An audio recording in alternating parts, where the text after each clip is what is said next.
Só esqueci não. Irmãos queridos, boa noite. Tudo bem? Queridos, não é pouca coisa não. Imagine, nós somos privilegiados. Nós fomos convocados pelo próprio Deus, de forma cada um diferente aí, com as suas motivações, para adorá-lo. Imagina o que vocês vieram fazer aqui.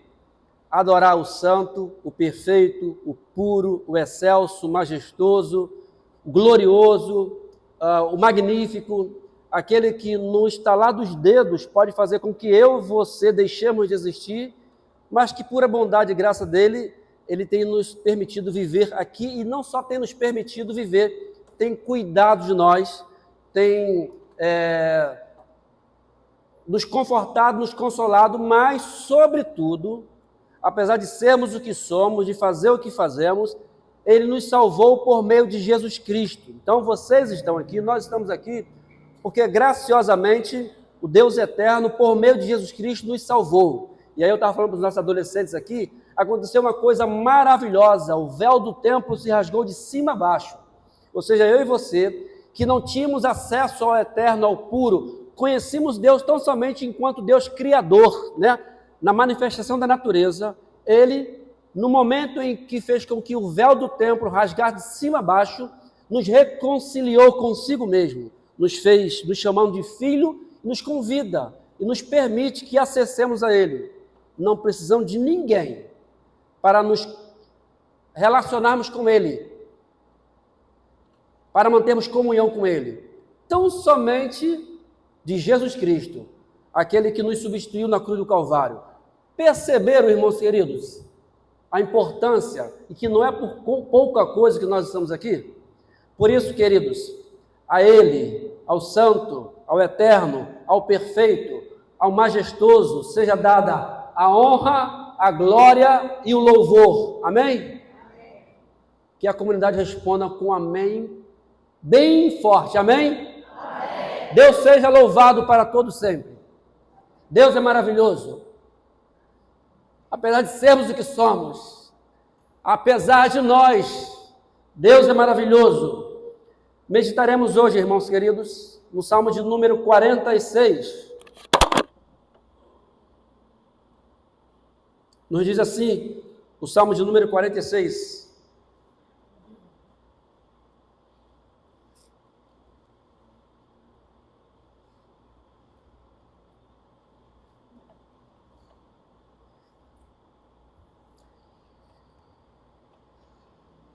Deus é o nosso refúgio e fortaleza, socorro bem presente nas tribulações.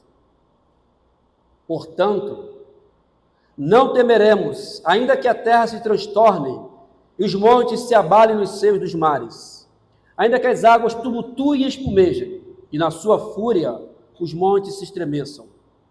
Há um rio cujas correntes alegram a cidade de Deus, o santuário das moradas do Altíssimo. Deus está no meio dela, jamais será abalada. Deus a ajudará desde a antemanhã. Bramam nações, reinos se abalam, ele faz ouvir a sua voz e a terra se dissolve. O Senhor dos exércitos está conosco, o Deus de Jacó é o nosso refúgio. Vinde, contemplai as obras do Senhor, que assolações efetuou na terra. Ele põe termo à guerra até os confins do mundo. Quebra o arco e despedaça a lança, queima os carros no fogo. Aquietai-vos e sabei que eu sou Deus, sou exaltado entre as nações, sou exaltado na terra. O Senhor dos exércitos está conosco, o Deus de Jacó é o nosso refúgio. Palavra do Senhor, através do salmista. O Salmo faz parte de um estilo literário dos livros da Bíblia, né? E aí cada estilo literário requer uma forma de abordagem e de compreensão. Por exemplo, lá de Gênesis até lá, passando pelos profetas, nós vamos perceber que o estilo são livros históricos que nos informam aí, desde Gênesis, quanto à maneira como Deus providenciou a salvação, anuncia a salvação e providencia, através de uma nação, através de um povo chamado povo hebreu, a vinda desse Salvador. Levanta diversas personagens para que através de suas vidas o Salvador viesse. E o Salvador veio, e aí a gente vai compreender o Evangelho. A leitura do Evangelho já requer de nós uma outra abordagem. É no sentido de alegria, porque o Salvador veio. E os Evangelhos vão tratar da vida desse Salvador, a saber, vida, morte, vida, obra e morte de Jesus Cristo. Por exemplo, se a gente for estudar as cartas, a proposta agora é de ensino, a proposta agora é dogmática, é nos informar sistematicamente a doutrina dessa salvação. Aprendemos sobre arrependimento, aprendemos sobre santificação, aprendemos sobre regeneração, aprendemos sobre justificação pela fé. São as cartas escritas pelos apóstolos às igrejas cujos irmãos foram alcançados pela graça salvadora. E o Salmo tem um estilo literário.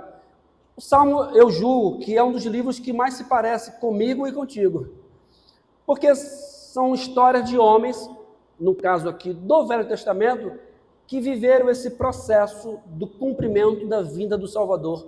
Homens que foram usados por Deus para a chegada do Salvador, que viveram guerras, que travaram guerras, que passaram frustrações, que passaram inquietações, que sofreram, que pecaram, que padeceram, que ficaram irados. Os salmos são isso. Os salmos vão versar sobre isso. Vão falar de pecado. Enquanto calei o meu pecado, os meus ossos doeram. Quem não se identifica como esse salmista? O Senhor é o meu pastor, Ele tem cuidado de mim. Quem nunca se viu como uma ovelha cuidada pelo pastor?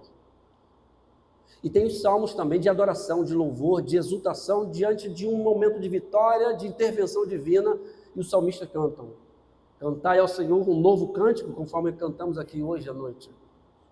E tem os salmos também, que parece comigo e contigo, e a gente não precisa ficar constrangido com isso, o salmista mostrando a sua humanidade caída, e eles ficam revoltados. São chamados salmos imprecatórios. É salmo que roga praga mesmo. Tipo, Salmo 137, quando os babilônios levaram o povo judeu para o exílio, e eles ironicamente pediram que o povo hebreu cantasse canção de Sião. Como podemos cantar a canção de Sião em terra estranha? E aí no final do salmo, o povo de Deus vai falar bem assim: tomara que um dia, parafraseando, alguém pegue os filhos de vocês e esmague contra a parede. Quem nunca ficou irado a ponto de desejar isso? Calma. Mas são chamados salmos imprecatórios. Estou tão somente dando conta que os salmos, nós nos identificamos, pelo menos eu entendo, com os salmos, porque ali está a humanidade de cada um de nós. Esse lindo salmo, atribuído aos filhos de Coré, foi escrito como uma forma de exaltação ao Deus pelo livramento, olha aqui, pelo livramento do povo de Israel de ataques de outras nações, ok? Então, eles sofreram, é sempre assim, Deus age e eles cantam. Deus é o meu refúgio. Então, de posse da experiência vivida, eles cantavam. Muito embora todos esses salmos terem sido escritos em razão de uma experiência pessoal, nós encontramos nele respaldo, nos identificamos com ele, porque o Deus que agiu através desses salmistas é o mesmo Deus que age através de mim e através de vocês, que se encontram hoje aqui, nesse local de culto, na Igreja Presbiteriana de Boa Esperança, local agradável, em que Deus nos chamou para bendizê-lo. Muitas canções foram feitas, irmãos, com base nesse salmo. Por exemplo, basta dizer que ele é conhecido como o Salmo de Lutero, sabiam disso? Lutero, quando por ocasião da Reforma Protestante, o hino Castelo Forte foi feito com base nessa experiência de Lutero, com base na experiência do Salmo. Lutero está diante de uma igreja corrompida, deparando com o texto sagrado, percebeu que a justiça de Deus é a justiça revelada em Cristo Jesus, o véu se rasgou de cima a baixo para Lutero, as escamas caíram dos seus olhos, e agora ele percebeu o quanto ele estava numa igreja cristã totalmente corrompida. E aí, falando aqui para os meus adolescentes hoje, Lutero afixou no dia 31 de outubro as 95 teses contra a cobrança de indulgência. Por que dia 31 de outubro? Porque no dia seguinte seria o dia de todos os santos, em que aqueles que esqueceram de adorar o seu santo no dia, tinha uma repescagem que todos poderiam ali, no dia de todos os santos, adorar o seu santo preferido. Martim Lutero, estrategicamente, escolheu esse dia para fixar as 95 teses da cobrança de indulgência. E aí, depois disso, a casa caiu. Lutero ficou numa situação muito complicada. Foi chamado pelos príncipes, pelas autoridades religiosas, instado para que negasse, para que dissesse ou desmentisse tudo aquilo que ele falou. Martim Lutero profere a seguinte palavra: a menos que seja convencido pelas Escrituras ou por razões claras, pois minha consciência está cativa à palavra de Deus e que não é seguro nem correto agir contra a própria consciência. Olha que coisa interessante, Lutero. Pressão. Aqui permaneço. Não posso fazer outra coisa. E ele termina assim: que Deus me ajude. E os príncipes alemães, por interesse também, protegeram Lutero e tiraram Lutero daquele ambiente. A partir dali surgiu o que nós chamamos hoje de protestantes. E aí, em meio a essa efervescência, nesse ambiente de perseguição, Lutero proferiu esse hino muito lindo. Castelo forte é o nosso Deus, espada e bom escudo, com seu poder defende os seus em todo transe agudo. Com fúria pertinaz, persegue Satanás com ânimo cruel. Muito forte é o nosso Deus, fiel, igual não há na terra. Então, Lutero, com base nesse salmo, Deus é o nosso refúgio e fortaleza, proferiu esse salmo. Quantas verdades nós encontramos nesses salmos? Essa é a minha proposta para passar para os irmãos aqui nos próximos 15 minutos. Porque eu vou para Piedade. É longe, irmãos. Melhor dizendo, Campo Grande é longe. Quantas verdades nos ensinam esses salmos que são relevantes para a nossa caminhada? A primeira verdade. Primeiro, que esse salmo nos traz uma constatação. A tribulação faz parte da minha e da sua caminhada. Por isso nos identificamos com o salmista. Tribulação faz parte da minha e da sua agenda. Deus é nosso refúgio e fortaleza, socorro bem presente onde? Se ele vai socorrer, eu preciso estar numa situação de perigo. Eu preciso estar pressuposto numa situação de inquietação para a minha alma. E ele vai dizer o seguinte: socorro bem presente nas tribulações. Sim, as tribulações fazem parte da nossa caminhada como consequência, irmãos. Vejam bem. E ele vai fazer uma outra, por inferência, ele vai estar nos informando uma coisinha aqui. A tribulação que eu passo, a tribulação que você passa, a tribulação que nós passamos, reside no fato de que nós somos pecadores. A tribulação é consequência dos nossos pecados, ou as tribulações. Calma, eu não estou dizendo que você sofre tribulação porque peca. Muito embora pode acontecer isoladamente que eu e você somos os causadores por conta dos nossos pecados, das nossas tribulações. Sim. Mas não é essa a ideia. A ideia é que as tribulações da vida, nas suas diversas manifestações, ela reside na queda. Encontra motivação na queda. Porque não era para ser assim.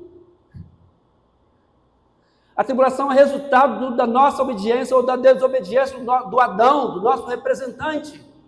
Por isso nós sofremos hoje. Se há preocupação quanto à questão econômica, e quantas vezes nós ficamos atribulados assim? Se há preocupação quanto à estabilidade do casamento, quantas vezes ficamos preocupados assim? Se há preocupação quanto à saúde dos nossos filhos, dos nossos entes, daqueles a quem nós amamos, quem nunca passou por tribulação por conta da enfermidade, só que não era para ser assim?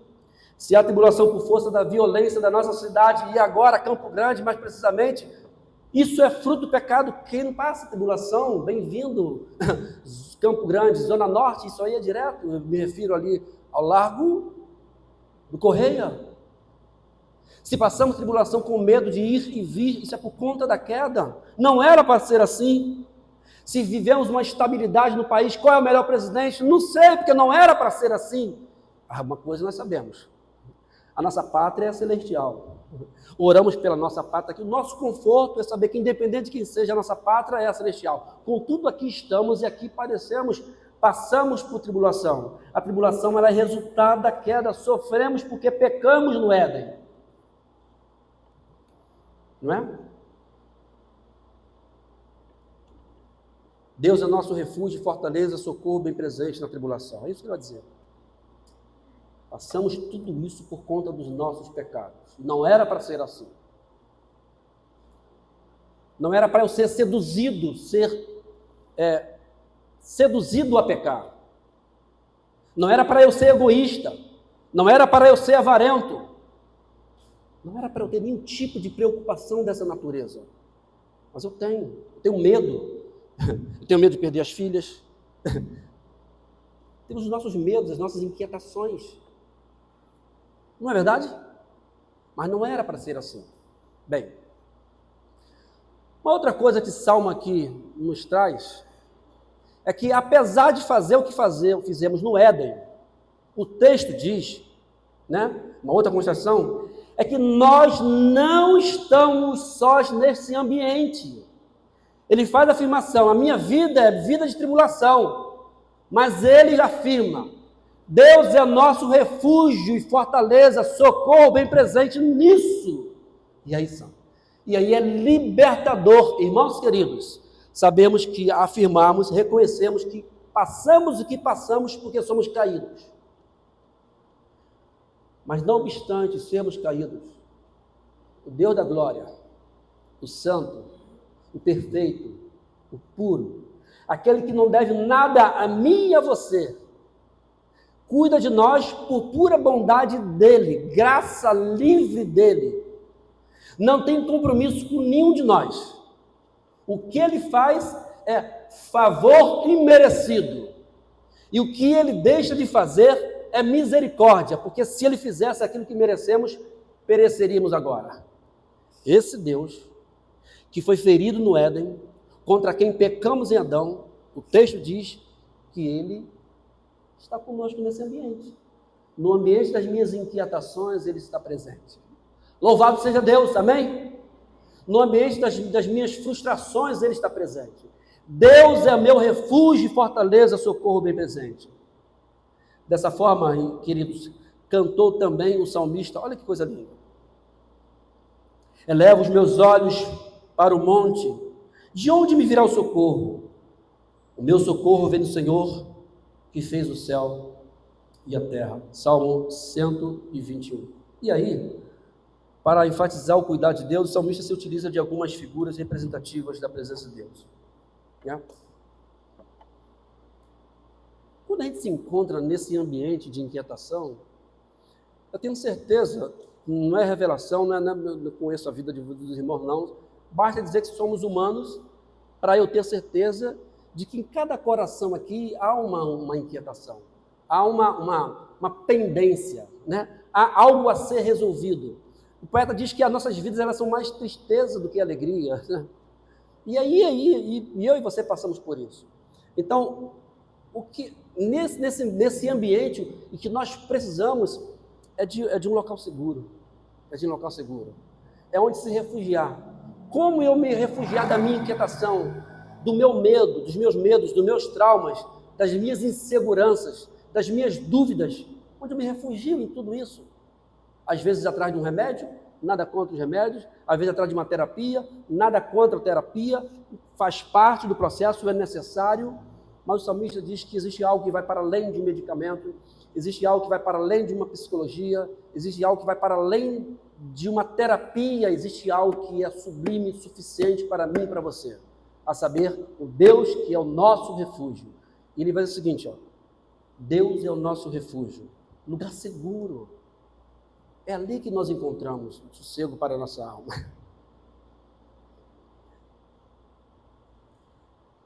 Nem todas as tempestades conseguimos resolver. Nós não somos de ferro. Nós não somos super-homens. Tem tempestades que o nosso guarda-chuva não aguenta. Não é assim que funciona? Por exemplo, quando eu vou lá para o meu trabalho, há 36 anos, fiquei velho, né? Bem, beleza, tudo bem. Eu faço esse translado, desço na Central do Brasil e caminho até a Praça Mauá, há 36 anos, e volto. Vou e volto. E quando eu chego na Central do Brasil, eu não gosto de andar de guarda-chuva, não gosto. Eu não tenho na bolsa, e só lembro dele quando o quê? Quando a chuva cai. E aí, onde o Daniel cai?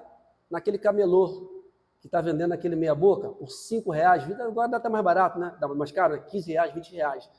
É aquele que aguenta só uma tempestade. E aí, você pega esse guarda-chuva para se proteger. Tem tempestade, tem momentos que dá para eu chegar lá no Arsenal de Marinha, dava para eu chegar.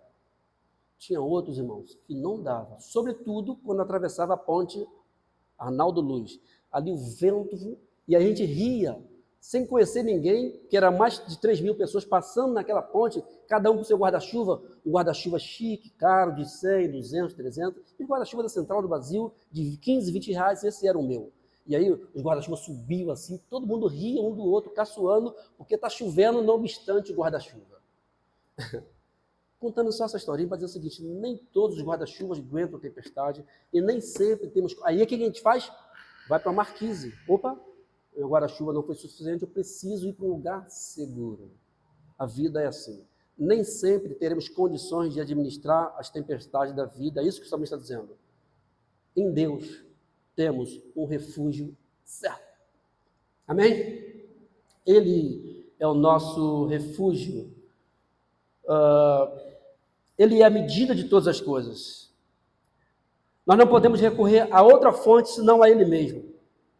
Gosto muito da fala do apóstolo Paulo aos Filipenses, ele diz bem assim: não andeis ansiosos de coisa alguma. Em tudo, porém, sejam conhecidas diante de Deus as vossas petições pela oração e súplica, com ações de graças. E aí, o mistério acontece. Quando eu resolvo deixar minha ansiedade fazer pousada, Lutero vai dizer o seguinte: o passarinho pode até pousar na sua cabeça, mas ele não pode fazer ninho. Para eu não deixar a ansiedade fazer ninho na minha cabeça, no meu coração, eu recorro a Deus, refúgio certo em oração. E o grande mistério acontece. Ele vai dizer o seguinte: e a paz de Deus, que excede todo o entendimento, ou seja, que foge à capacidade de compreensão, esse mistério, essa paz em meio à guerra, as coisas necessariamente não foram resolvidas, se encontram da mesmíssima forma. Tão somente estamos de alguém que tem o controle dessa coisa não resolvida, dessa tempestade não acalmada. Jesus acalma a tempestade, mas às vezes ele permite que a tempestade venha mexer com cada um de nós. Então, a questão não é a tempestade, a questão é quem estará conosco em meio ao mar. É isso que o salmista fala. Deus é o nosso refúgio e fortaleza, e a paz de Deus, que excede todo entendimento, guardará o vosso coração, onde? Em Cristo Jesus. E aí a gente vai pular para a segunda etapa, que ele vai dizer o seguinte: ele é refúgio e fortaleza, é isso que ele está dizendo. Quando fala de guardar, a ideia de fortaleza é isso. Ele está usando elementos da sua época, em que Jerusalém era protegida por quê? Uma fortaleza. Lembra que os muros de Jerusalém foram derrubados? Como a Jerusalém ficou o quê? Exposta aos adversários? Neemias, inclusive, chorou vendo a sua cidade destruída, o seu povo sendo saqueado. O que ele está dizendo, em comparativo, é isso. No meu coração não há cessa inquietação. A minha alma está impregnada da sua presença, da convicção de que Ele é o Senhor da minha vida. A minha alma está tomada da certeza de que Ele é soberano sobre todas as coisas. E que se essas coisas estão acontecendo, Ele tem um fim, um propósito em si mesmo, de forma que o meu coração está protegido. É isso. Ele é a fortaleza, Ele blinda os nossos corações. E de forma contínua, imediata, quando Ele fala socorro presente, pronto. Buscai ao Senhor enquanto se pode achar, invocai enquanto está perto. Não é assim que nós aprendemos? Ele é o Deus sempre pronto. Ok? Não é assim que cantamos? Refúgio forte é o Senhor. Canta? Socorro, né? Rochedo. Rochedo forte é o Senhor. refúgio na tribulação. Não sabe? Vamos lá. Rochedo forte é o Senhor, refúgio na tribulação.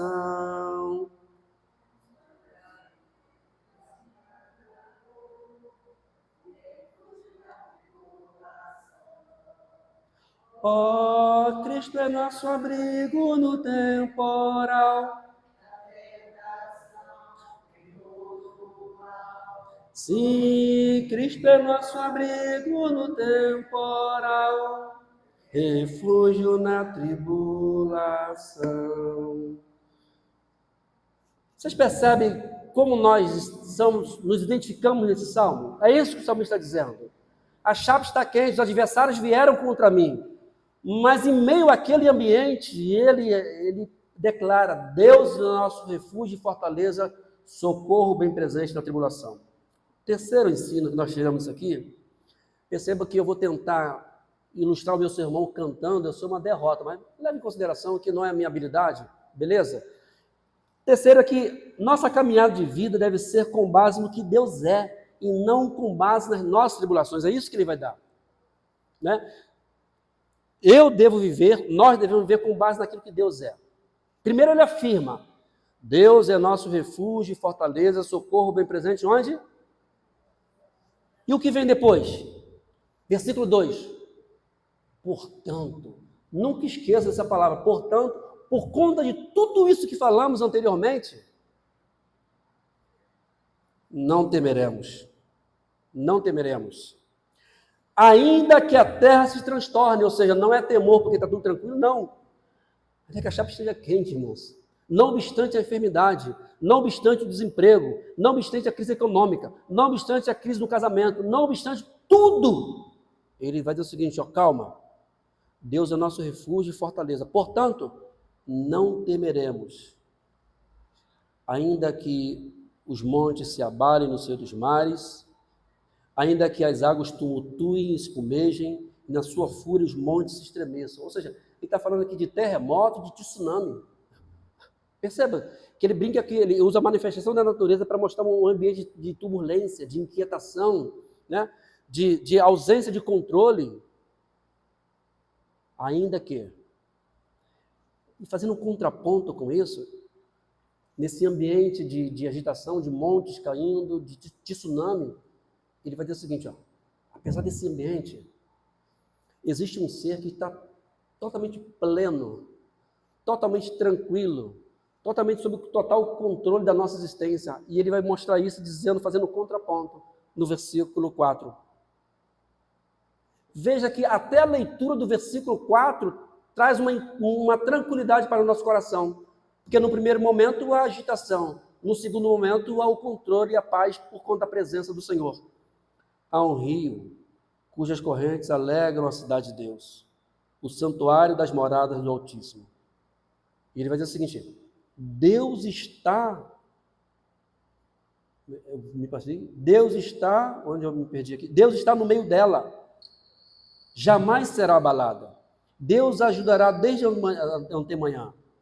Bramam nações, reinos se abalam, ele faz ouvir a sua voz e a terra se dissolve. Perceba aqui o ambiente que ele pinta. Então, nós aprendemos exatamente isso, que nós não devemos temer, não obstante o cenário, ainda que a terra se transforme. Não é assim que cantamos no Salmo 23? Ainda que eu ande pelo vale da sombra da morte, não temerei mal algum, porque tu estás comigo. A tua vara e o teu cajado me consolam. Então, não é sobre o ambiente, é sobre quem está conosco nesse ambiente. Por isso, queridos, nós devemos afirmar com toda alegria, com toda a fé. Eu desejo que vocês saiam daqui hoje convicto quanto à certeza desse Deus, que eu e você ferimos lá no Éden, que sofremos e que sofremos por conta dos nossos pecados. Contudo, entretanto, apesar de tudo isso, Ele é o Deus que está conosco. Quarto e último lugar, penso que é o último, é que constantemente precisamos relembrar dos seus feitos passados como testemunho de que Ele não mudou e que sempre agirá para a glória do seu santo nome no presente. É isso que o salmista faz. Olha o que ele diz no versículo 8. Ele canta, ele pinta o cenário caótico primeiro, depois ele pinta o segundo cenário de intervenção divina. Deus está no ambiente em meio ao caos. E depois é como se ele fizesse: venham ver uma coisinha. Versículo 8. Vinde, contemplai as obras do Senhor. Ou seja, o que eu estou falando, eu falo fundamentado. Eu vou dar testemunho daquilo que ele faz. É isso que ele está dizendo. Que assolações ele efetuou na terra. Em meio a essa guerra, ele põe termo à guerra, ou seja, ele põe fim à guerra, ele pôs fim à guerra. Até aos confins do mundo. Quebra o arco e despedaça a lança, queima os carros no fogo, ou seja, tudo aquilo que era material bélico usado para a guerra, o salmista está dizendo o seguinte: Deus pôs fim. Por isso ele apaziguou o seu coração com base no testemunho daquilo que Deus fez. Irmãos, quantas coisas Deus tem feito na minha e na sua vida, quantas coisas ele fez no passado e fará no presente, faz no presente e fará no futuro. Então, o que eu preciso, o que nós precisamos, enquanto vivência aqui entre o já e o ainda não, é darmos uma olhadinha no retrovisor da vida, né? Olharmos e vermos o quanto Deus agiu em nosso lugar, em nosso favor, né? Quanto Deus cuidou de nós, e Ele não nos deixará nunca passar por situações e tribulações que vão além da nossa capacidade. Ele pode não resolver o meu e o seu cenário, mas no mínimo vai resolver o nosso coração. Eu já falei isso na semana passada em relação a esse mesmo cenário. Nosso Deus é um Deus que sara, um Deus que cura, um Deus que restaura o casamento, um Deus que abre as portas de emprego, um Deus que cuida de nós, um Deus que sabe da minha e da sua, das nossas necessidades, e conforme a sua vontade Ele há de fazer. Eu fui criado no ambiente da Assembleia de Deus, irmãos.